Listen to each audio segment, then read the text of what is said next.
আসসালামু আলাইকুম রহমতুল্লাহ। আজকে আমি আপনাদেরকে একটি ইসলামিক গল্প বলবো। এই গল্পটি একটি সত্য ঘটনা অবলম্বনে।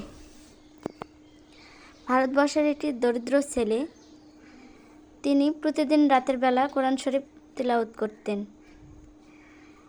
প্রতিদিনের মতো সেই দিনেও তিনি কোরআন মাজিদ তিলাওয়াত করছিলেন।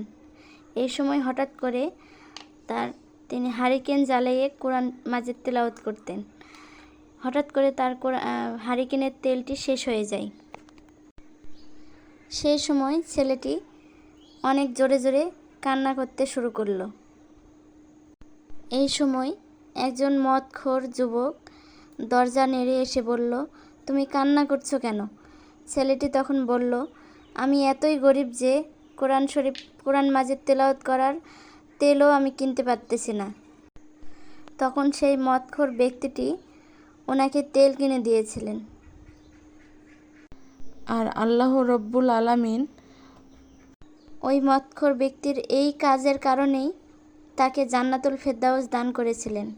আমিন। আসেন আমরা সকলে ভালো কাজ করি। আসসালামু আলাইকুম।